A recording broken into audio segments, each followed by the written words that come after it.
20 tahun merdeka, bahasa Indonesia masih digunakan di Timur Leste? Apakah Anda mengenal nama ini? Siapa dia sebenarnya? Enrique Guterres.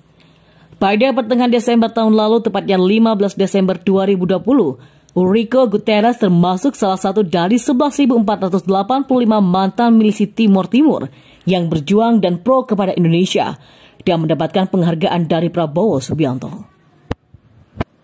Seperti diketahui pada tahun 1975, Indonesia mulai menjejakkan kakinya di bumi Lorosai dengan maksud untuk menancapkan kukunya di sana alias melakukan invasi atas Timur Timur yang pada saat itu belum sempat terbentuk pemerintahan.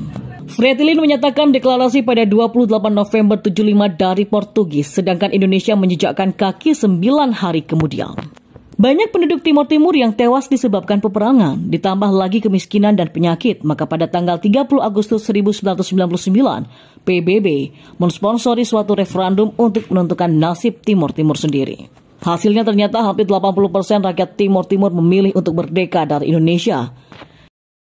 Enrique Guterres termasuk salah satu orang yang menentang referendum itu. Enrique Guterres, wakil ketua milisi pro-Indonesia, sangat ditakuti rakyat Timur Timur karena kekejamannya. Dialah orang yang dituduh paling bertanggung jawab dalam pembantaian rakyat Timur Timur. Tak rela Timur Timur lepas dari genggaman, pasca referendum tersebut milisi pro-Indonesia disertai dukungan Kopassus membunuh ribuan rakyat. Ratusan ribu mengungsi ke Atambua di barat yang berbatasan dengan NTT. Mereka juga memporak-porandakan infrastruktur. UNHCR, yaitu Badan PBB untuk urusan pengungsi, lantas mengirimkan sejumlah pekerjanya ke Atambua. Irish Times melaporkan, Enrique Guterres membunuh 3 orang pekerja UNHCR tersebut. Tak pelak, tindakan itu memicu kecaman dari dunia internasional.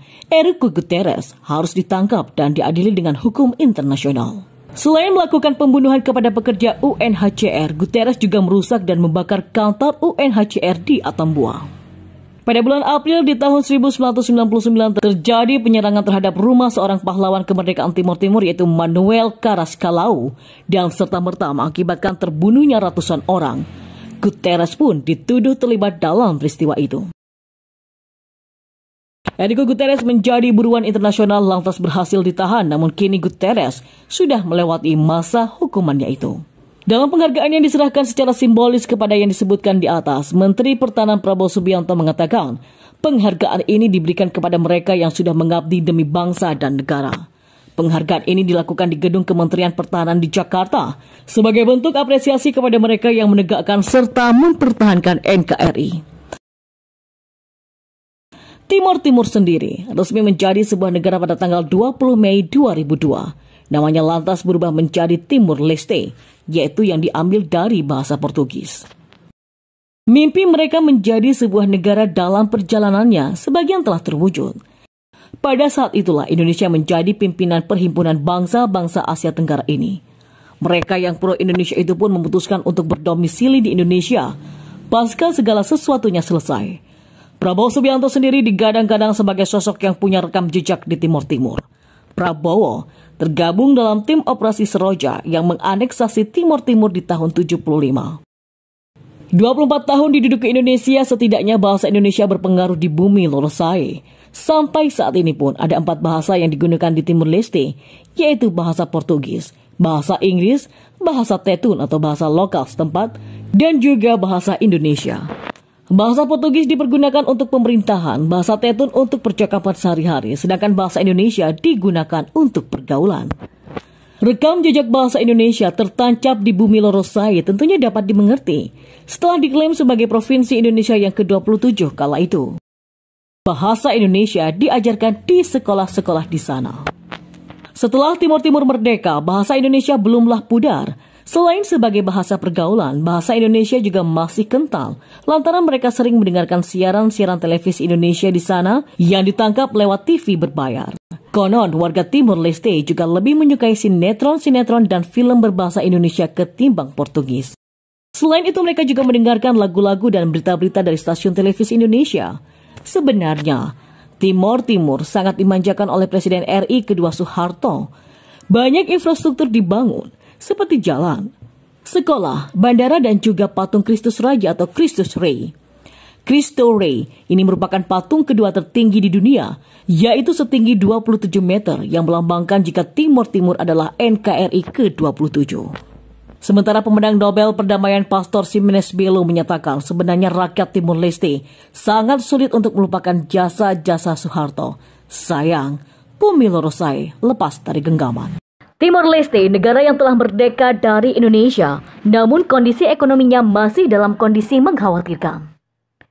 Kekayaan minyak yang melimpah nyatanya tak mampu membuat negara ini hidup dengan makmur.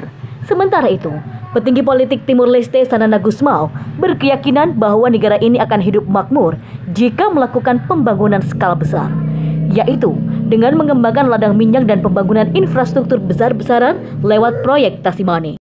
Proyek ini dinilai sebagai jalan panjang bumi Lorosai untuk mencapai kesejahteraan. Namun, untuk melaksanakan proyek besar ini, negara itu membutuhkan investasi dari negara asing dan mendapatkan pinjaman dana untuk melakukan pembangunan. Sejauh ini, China dan Australia adalah yang terdepan dalam memberikan pinjaman dana pada Timor Leste. Meski demikian, justru banyak negara di dunia dan lembaga yang prihatin dengan hutang Timor Leste sampai memberikan seruan untuk memintanya berhenti mengambil utang. Menurut cadtm.org, pada 8 September 2011, organisasi internasional mendesak pemerintah Timor Leste untuk menjaga negaranya bebas hutang. Mereka meminta Timor Leste menahan diri dari meminjam uang dan pemberi pinjaman internasional untuk melindungi generasi mendatang. Kelompok-kelompok tersebut berpendapat bahwa daripada mengulangi kesalahan negara berkembang lain yang telah bergumul dengan hutang selama beberapa dekade terakhir, Timor Leste harus belajar dari pengalaman mereka yang sering kali menimbulkan kesulitan besar pada rakyat mereka. Surat tersebut memperingatkan bahwa terlepas dari kekayaan minyak Timor Leste saat ini, ketika minyak dan gas Timor Leste habis dalam waktu kurang 15 tahun dan hutang masih harus dilunasi, maka anak dan cucu Timor Leste akan menanggung akibatnya.